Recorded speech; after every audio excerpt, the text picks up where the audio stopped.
warahmatullahi wabarakatuh. Di sini kami akan menjelaskan tentang perang Aceh. Anggota kelompok kami yaitu di sini ada Rafli, saya Nurul Haq, Hasya, Kiri, dan ya ini videonya. dan Daya. Perang Aceh terjadi karena keinginan Belanda menguasai wilayah Kesultanan Aceh yang menjadi sangat penting setelah terusan Zen dibuka. Sebelum Perang Aceh terjadi, Belanda berhasil menguasai wilayah Kesultanan Delhi, mulai dari Langkat, Asahan, hingga Sedang. Melalui perjanjian Siak tahun 1858, padahal wilayah-wilayah tersebut sebenarnya masuk ke dalam kekuasaan Kesultanan Aceh sebelumnya, merujuk pada perjanjian London 1824. Belanda harusnya mengakui kedaulatan Kesultanan Aceh atas wilayah-wilayah. Namun, dengan adanya perjanjian Siak, masuknya Belanda ke beberapa wilayah Aceh membuat Kesultanan Aceh geram dan menuding Belanda melanggar perjanjian London tahun 1824. Sejak saat itu ketegangan pun meningkat. Kesultanan Aceh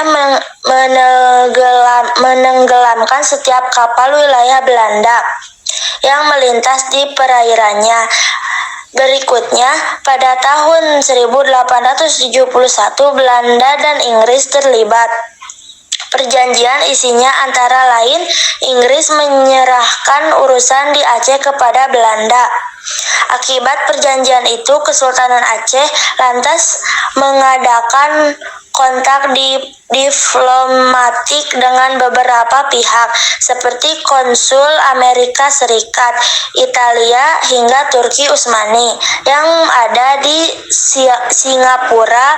Langkah diplomatik Kesultanan Aceh itu dijadikan alasan Belanda untuk melakukan penyerangan terhadap Aceh. Perang dimulai pada 5 April 1857, di mana pasukan Belanda di bawah kepemimpinan Mayor Jenderal Kohlera mulai menyerang Aceh. Belanda sempat melakukan penyerangan ke Masjid Raya Baitur Rahman dan sempat menginstruksikan anak buahnya untuk menembakkan peluru ke arah masjid.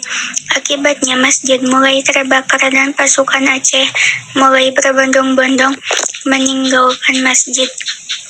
Belanda akhirnya menguasai masjid pada 14 April 1873. Namun Mayor Jenderal Kohlera diketahui tewas dalam sengitnya pertempuran di masjid ini. Desember 1873, pasukan Belanda pun kembali mendarat di pantai Aceh. Pasukan ini dipimpin oleh Letnan Jenderal J. van Swieten. Melihat kedatangan Belanda, namun sayangnya pasukan Aceh harus mengalah dan mundur karena persenjataan Belanda jauh lebih lengkap. Pada 24 Januari 1874, pasukan Belanda kembali menduduki istana. Sultan Muhammad Shah II bersama para pejuang lain telah terlebih dahulu meninggalkan istana hingga pada akhirnya 4 hari setelah Sultan wafat akibat wabah kolera. Setelah berhasil menguasai masjid dan istana, Belanda akhirnya mengangkat putra mahkota Muhammad Daud Shah sebagai Sultan Aceh. Namun, karena beliau masih di bawah umur, Tuanku Hashim Bantamuda pun diangkat sebagai walia atau pemangku sultan sampai tahun 1884. Posisi Letnan Jenderal van Swieten pun sudah digantikan dengan Jenderal Pel. Setelah itu, mereka pun mulai membangun pos-pos pertahanan di Kutaraja, Krueng Aceh, dan Meraksa dengan kekuatan sekitar 2.759 pasukan. Di Aceh Barat, peperangan dipimpin oleh Teuku Umar dan istrinya Cut Nyak Dien hingga meluas sampai ke Mulaboh. Dengan semangat jihad, mereka pun menerapkan strategi baru yang disebut konsentrasi stel sel. Strategi konsentrasi sel-sel dilakukan dengan memusatkan pasukan supaya dapat lebih terkumpul. Ketika cara ini dirasa belum efektif, Belanda kembali mencoba strategi baru dengan mendatangkan Snoek Hartrangt untuk mempelajari sistem kemasyarakatan penduduk Aceh. Dengan menugaskan Dr. Snoek Hartrangt untuk menganalisis kelemahan dari pasukan Aceh, ia pun mengusulkan beberapa cara untuk menaklukkan Aceh, yaitu 1. Memecah belah persatuan dan kekuatan masyarakat Aceh. Karena dalam lingkungan masyarakat Aceh terdapat rasa persatuan antara kaum bangsawan, ulama, dan rakyat. 2. Menghadapi kaum ulama yang fanatik dalam memimpin perlawanan harus dengan kekerasan, yaitu dengan kekuatan senjata.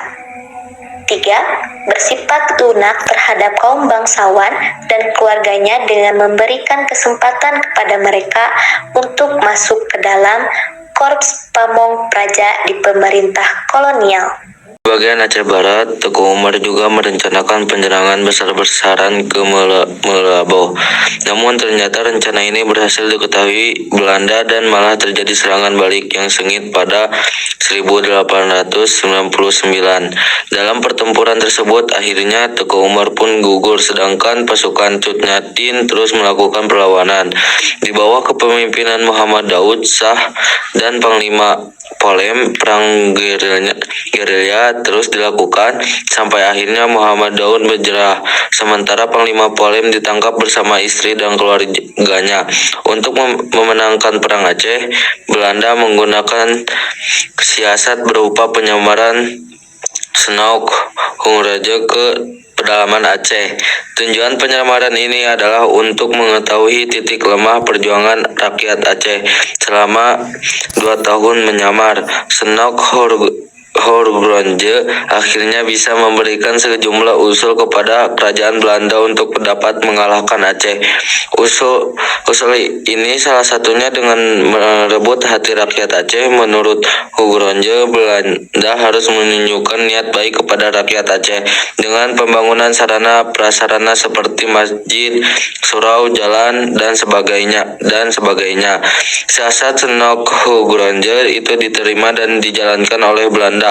Alhasil, lambat laun Belanda dapat melemahkan kekuatan perlawanan Aceh. Perang Aceh diakhiri dengan surat perjanjian tanda menyerah atau Traktat Pendek. Pada tahun 1903, Sultan Alauddin Muhammad Daud Shah dan Panglima Polem menyerah setelah mengalami tekanan luar biasa.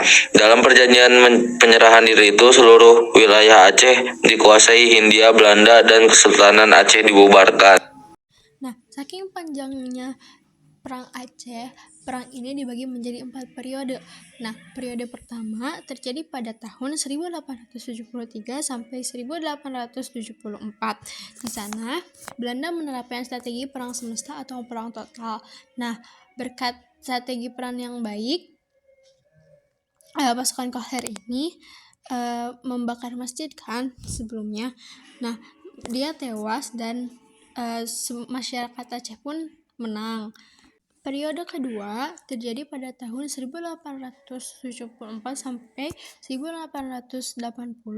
Nah, pada periode ini Kesultanan Aceh memiliki strategi, yaitu strategi perang gerilya. Pemimpin Kesultanan Aceh pada periode ini yaitu Teku Umar. Setelah wafatnya Jenderal Kohler, Belanda pun dipimpin oleh Jenderal Van Swieten dan berhasil menaklukkan Keraton pada tanggal 26 Januari 1874, yang kemudian keraton itu dijadikan sebagai pusat pertahanan Belanda. Dan Belanda juga mengumumkan bahwa semua wilayah Aceh itu milik Belanda. Periode ketiga dimulai dari tahun 1881 sampai 1896. Di sana serangan Belanda apa sih namanya tuh kayak udah nyerang besar-besaran kepada Aceh dengan kayak militernya, apa sih kayak senjata-senjatanya kayak gitu-gitu. Nah, Kesultanan Aceh ini masih dipimpin oleh Teku Umar dan kayak Belanda ini tuh melakukan kayak desa-desa dibakar terus pakai senjata api gitu, terus kayak isolasi ekonomi terhadap Aceh. Jadi kayak ciri khas perangnya itu. Terus pada tahun 1899 terjadi serangan mendadak oleh Van der Dassen di Malabo. Terus akibatnya Teuku Umar meninggal.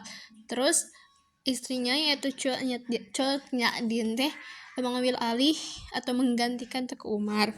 Nah, akhir perang ini dengan adanya perjanjian Bouven di Goel pada tahun 1896 yang memberikan pengakuan terbatas terhadap kedaulatan Sultan Aceh. Dan yang terakhir yaitu periode keempat terjadi pada tahun 1896 sampai 1910.